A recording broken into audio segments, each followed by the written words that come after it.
You are listening to the F11 Photography Podcast.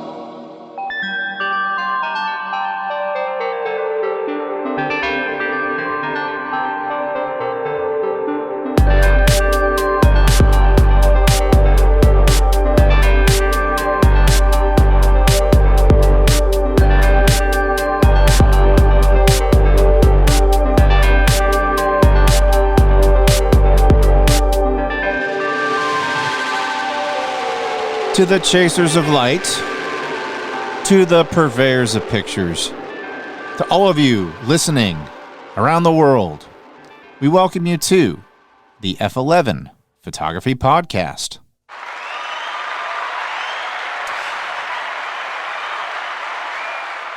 I'm your host, Kevin Deal, and joining me, your co-host, Brandon Gorrie. How are you doing, man? So far, so good. As soon as I heard we were here to talk about the Holga challenge, that's what I knew it was going to be a good one. Oh, the Holga challenge is going to be great. So for those of you who don't know what a Holga is a toy camera. And the model specifically that we're going to be discussing today is the 120N. Now, what that is, it's a $30 to $40 medium format camera. Yeah, that's true. You can go out and you can get your Portra 400 120, or you can shoot your Ilford Delta or whatever it is, your Cinestill, and you can put it inside of this cheap $30 to $40 camera and get some, unique results. Would you agree? Unique in the very definition of the term unique. You're not going to get this quality from many other cameras, I can tell you that. Yeah, those cameras, they're cheap, and they do not, they just don't deliver. So let me tell you about the Holga challenge. So Brandon and I had some drinks, which is what we do, and we concocted the Holga challenge, which was, we both are film shooters, okay? So we both love shooting on our medium format film. And we got talking about things, and we both found out that neither one of us have ever shot on a Holga camera before. And we were like, well, I guess we got to figure that out, and we got to do that. So we made the Holga challenge, and we had very loose rules. We each had a roll of Ilford HP 5 Plus, which is a really versatile film stock, and then we decided to use an expired roll of 160 VC Portra, which, knowing what we know now about the shutter speeds on the Holgas, was not a great decision, but it was our very first roll, so we didn't know any better. Yeah, looking back, if I could go back in time and make changes to my life, I would have not shot 160 on the Holga. It didn't help that we shot on a cloudy day. So that really put things into perspective. I think the lowest you can go on a Holga is f8, or I guess that's the widest aperture. And so f8 paired with a standard, 1/200th, 1/100th shutter speed.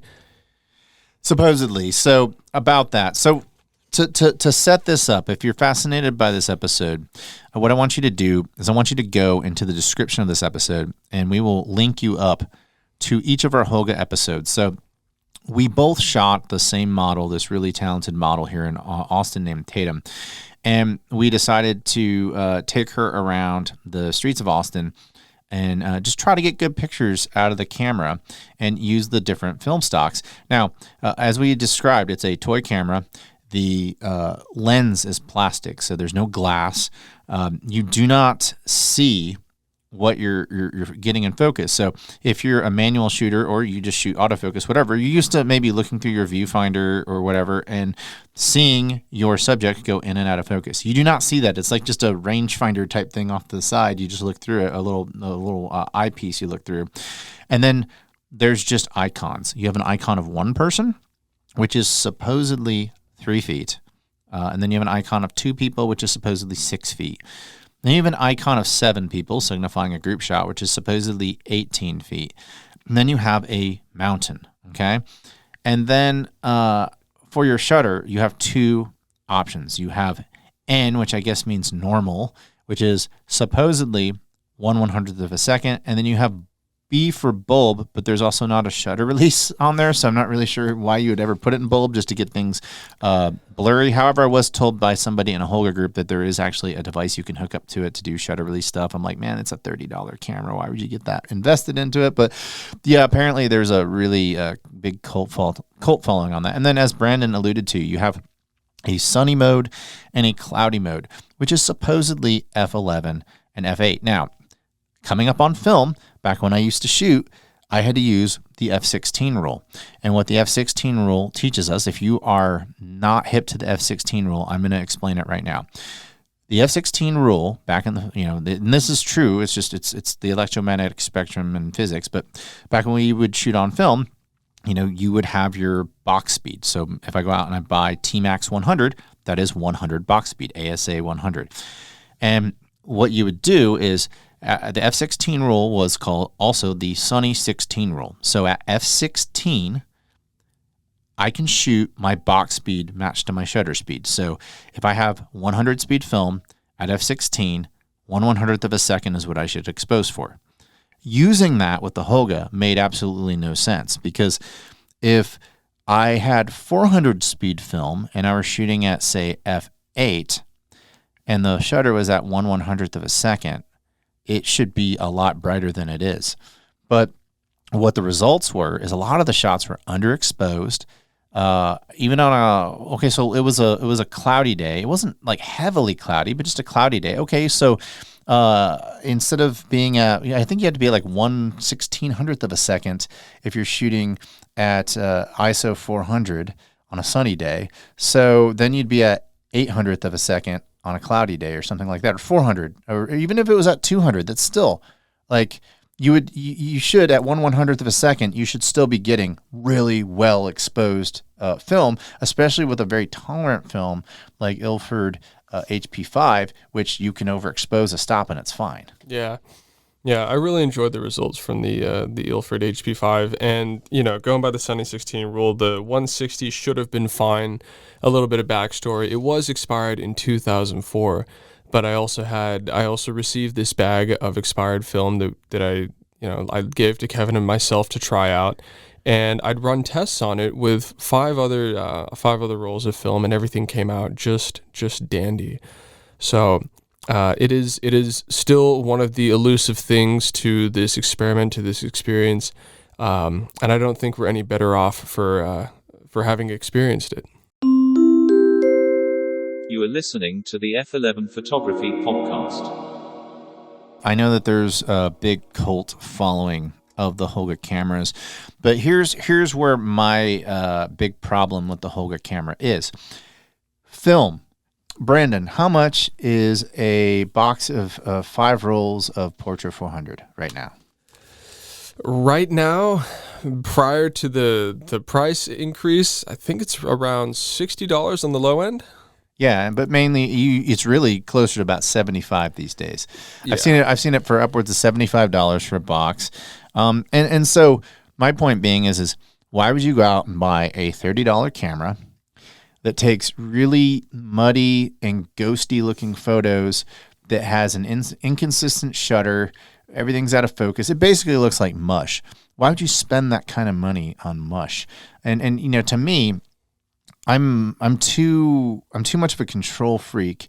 And the thing about the camera that really pissed me off the most is that I couldn't control the results. So, people are like, oh, it's the carpenter, not the tools. Well, if your tool decides that it's gonna not be at a 1/100th of a second and it's gonna just do whatever it wants to do, and if your tool decides to leak light despite the fact that you've taped it up and tried to, eliminate the light leaks, when you talk to the Holga fanboys, they're like, well, that's just the charm of the camera. And it's like, well, man, like if I can't control the result, like when I look through a viewfinder on a camera, I am picturing something that is going to be a final result. Now, sometimes there's some slight variances from that, but if I have this beautifully composed picture of a model and I'm like, yes, and then I hit the shutter and then I go develop it and you just see like this ghost and it's just this mush, I'm sorry, that's not photography in my opinion. That is a bunch of flaws in your camera preventing you from being a photographer because you didn't control those results, and there's literally nothing you could do to control those results. So to me, it's not photography. You're just kind of like wasting film. with that being said, I don't want to lay into Holga too much because it's more of a novelty camera, and I think it's marketed that way. I mean, it also begs the question, it's just, why buy a Polaroid when to get a Fujifilm Instax Polaroid camera, they're like anywhere from 80 to 130 depending on the edition you get.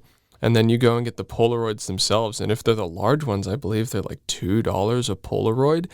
And if you're using the flash at any given time, there's like a 6 out of 10 chance that photo's not going to come through.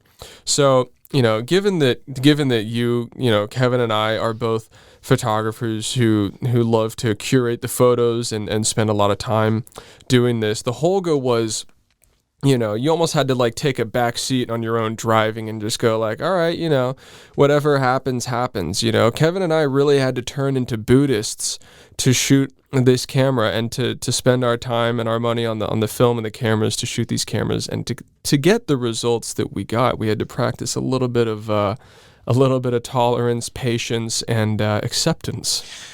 Well, and it's interesting because there are a bunch of fans, and there's a huge Holga group, a huge Holga community out there. And I actually joined a group on Facebook because I really loved some of the shots that I took of Tatum, how I composed them. I hated the way they turned out after they got developed. And I was like, damn, some of those shots I might actually post on social media sometime, but they're so technically poor that I would no longer want to put my name on them. And so I went into a group and I talked to some guys and I'm like, oh, well, you just need to flock your camera. I'm like, flock it, like spray paint the inside of it with flat black paint. They're like, yeah, that's all you got to do because you've got internal reflections. And I'm like, okay. So this morning I released another YouTube episode, a follow-up to my Holga challenge episode, and I did an episode where I flock the Holga, and you can go check it out if you want to, but I'm going to tell you my results right now. My results are that it made absolutely no difference at all. I gave Sherwin-Williams $10, and that's literally all that happened. And I also used a roll of HP5, and it has the exact same light leaks where it was on the Holga challenge. So I have some guy who reached out to me today who is such a Holga enthusiast that he has a coffee table book that he's put out about the Holga, and he says it's happening through your lens. And he said, go get a flashlight, go take it in your closet, and shine the flashlight around the edges of your lens and see if you can see light. So I turned off the lights in the closet, and sure enough, on the right side, which is where the burn-in was happening, that's what was going on. So you know what I concluded from that? Don't buy gear that you have to do that with in the first place. You know what I concluded from that? I concluded that those people exist. The people that will tell you to put a flashlight through a Holga lens. Back in the day, those people used to be locked up, but they're now, they're out in the streets. They post on the internet, so not much we can do about that. I got to the point where it's like, the lesson here is that I bought a $30 camera, and that's you get what you get. And so, as somebody who owns a Mamiya C330. Which, by the way, if you're not familiar, the Holga shoots in two formats. You can standard shoot it in 6x6, or you can change it up to 6x4.5. Then they make some aftermarket things you can buy to shoot 35 millimeter through it and all that. But the bottom line here is I think we're both telling you don't buy the Holga. You are listening to the F11 Photography Podcast. I'm going to be honest, as someone who is such a perfectionist in their own shots, I thought the shots I got back from the Holga, and I might add that Kevin did develop and home scan all of the Ilford HP5 shots really, really damn well. So I might have to attribute that to Kevin. But upon receiving the shots, I truly did enjoy the imperfections, and it brought me back to those early stages in film where I was just happy to get the film back. And I think in some way that's extremely important. I also, did stage the shots purposefully so that, a terrible camera couldn't mess them up so much. So the model was in a black dress, and I tried my hardest to get her in front of a lighter background at any given time, so that even if the shots came out underexposed or super overexposed, at least there was going to be some separation from subject and background. Yeah, well, so I guess the other thing to keep in mind is the inconsistency of the build quality. Because I remember when I scanned Brandon's shots, and I was like, I don't see any light leaks here. I mean, he did a great job, obviously, on the shots as a photographer, but the things that he couldn't control, like the imperfections in his shots, I could have lived with. I thought that the imperfections looked great. Unfortunately, on my shots, like if I put a roll of film in, so on 6x6, if you're not hip to 6x6, you can get 12 shots. On any given roll, I'd likely get 2 shots that were exposed correctly. And there's, because I have light leaks, a lot of it is based around how much time there is between my shots. So if I take a shot and I immediately take another shot after that, it hasn't had a lot of time to leak light onto the film, and then I wind it off to the next one. And so I actually went back and looked, and sure enough, all the shots that I took, I was either in a really dark area, or it was quick, rapid succession between the shots. And so I didn't have a lot of time to screw up the film. And, people could just be like, well, you just got a lemon. But in the Holga group, I had so many people in the Holga group, oh, yeah, the same thing happened to me. So, yeah, shocker, when you buy a toy camera, the build quality isn't exactly going to be like as good as a Hasselblad. Who would have thought? It's funny you say that. I used to know a guy who... He used a Nikon, one of his first Nikon cameras. It wasn't his main camera, and he was a portrait photographer. He used this older Nikon camera that he dropped a while ago, and he actually chipped a bit of the hard plastic off near the lens attachment area. And so he had about a pin-sized crack going onto his sensor, and he would purposefully take photos with that camera on specific shoots because he liked the way that light would distort his images. And for as long as I knew him, he told me that he liked to, he told me that he was serious into photography and that he liked to not use that camera. It was just for funsies. Whenever I saw him, he was using that specific camera with the egregious light leak. So, you're not going to shoot a Holga and take it seriously. Obviously, it's a completely different kettle of fish, but I do think there's a comical choice about, intentionally just rolling the dice, and we'll see what we get. It's a plastic build camera. There's no light seals.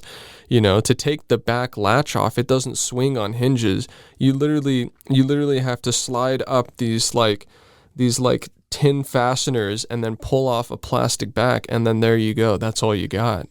I think choosing the Casablanca model was probably not the best choice either. Having a white camera that has light leaks, it's like, oh, wow, more light's hitting it, and it's white. And so I would imagine maybe if you are going to pull the trigger on a Holga, maybe look into getting an all-black model because, I mean, what do we use to fill in shadows? We use a white reflector and things like that. And so that camera's pretty bright, the white model. So maybe something else to keep in mind. Another thing that I noticed with it is that I do not buy that the shutter speed, at least on mine, was 1/100th of a second, because when you look at motion blur, I took a picture of a skateboarder on the episode that I put on today's YouTube episode. I took a picture of a skateboarder, and the skateboarder's maybe 30 feet in front of me, and he's moving on a skateboard.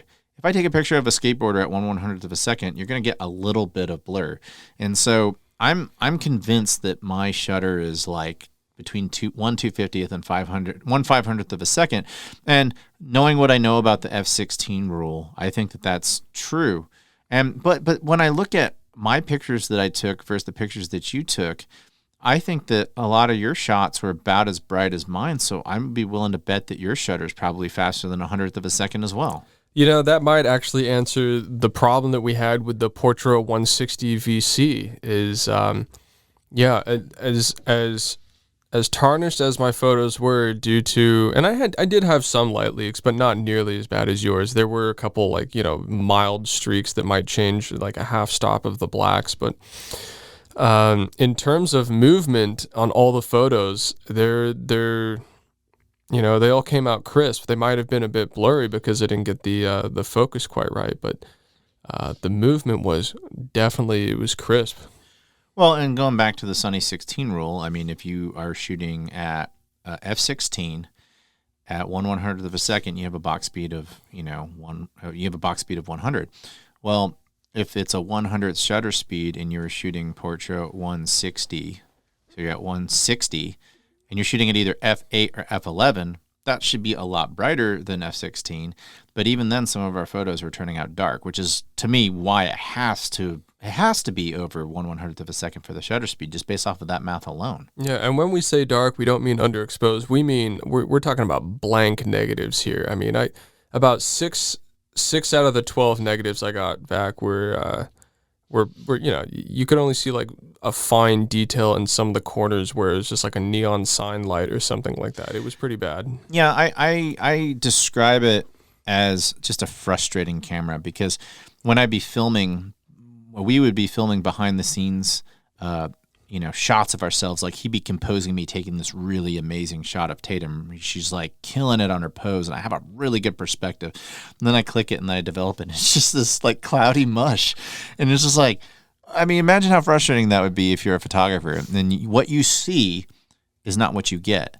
And to me, now technically you are recording light, so you are creating photography there, but in my opinion, you're just not creating good photography because it's not your vision. Yeah, and circling back, kind of like bringing it back to bang for your buck. It's, if you're buying the film as it is, just portrait, and a lot of people who are shooting film and who would be shooting a Holga aren't going to be home developing or anything like that, so they're not going to save money there. So you're probably gonna be grabbing anywhere from a $15 to an $18 roll of film that's gonna cost you anywhere from $15 to $18 for developing and scanning. So it's a $40 roll for 12 shots on a $40 camera. Congratulations, you paid $100 in total for 12 shots, of which half of them probably won't even come out. When you can go to your local Walgreens or CVS, grab a disposable camera for $15-$20, you got 36 shots, you've got flash, and they're most likely all going to come back. Yeah, I agree.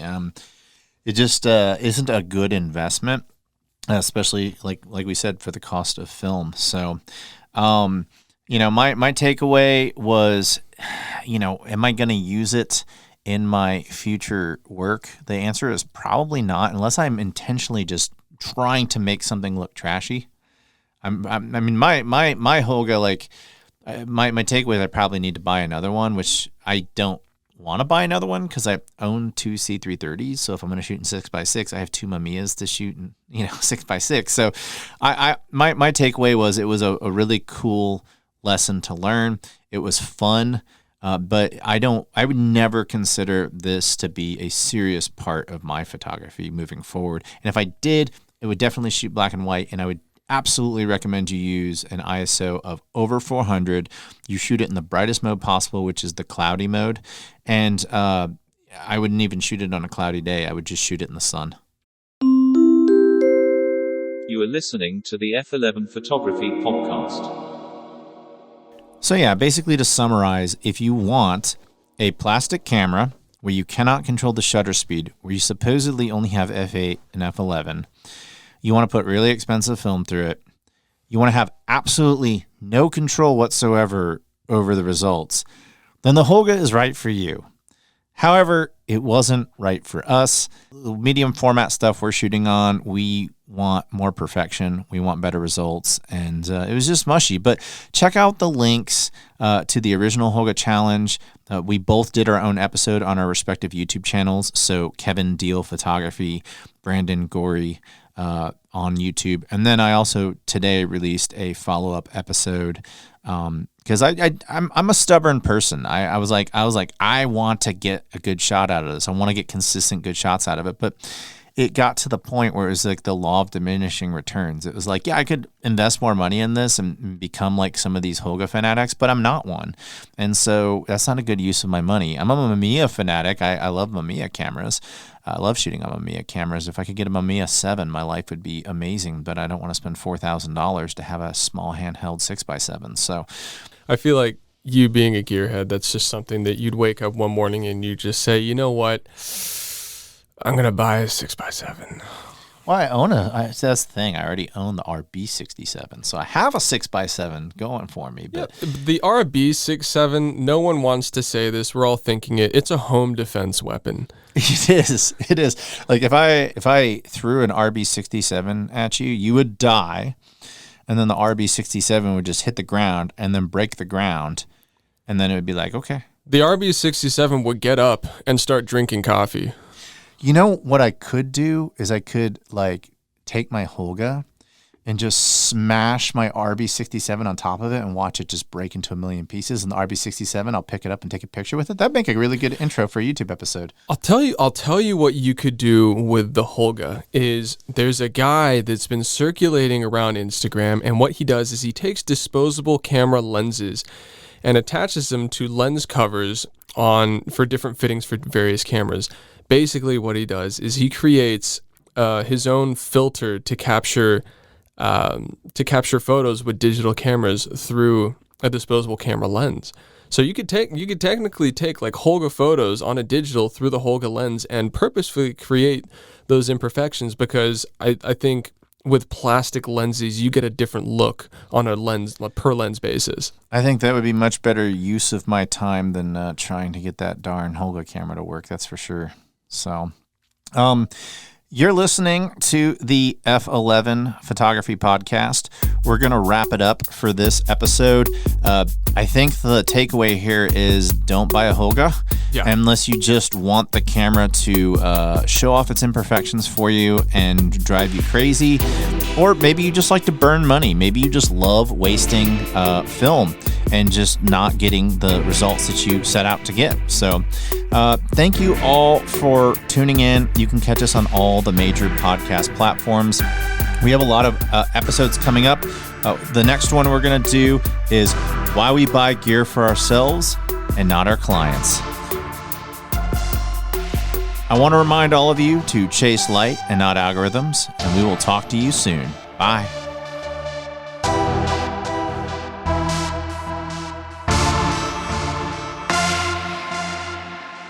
Thank you for listening to today's episode. For more information about this podcast, go to www.f11pod.com.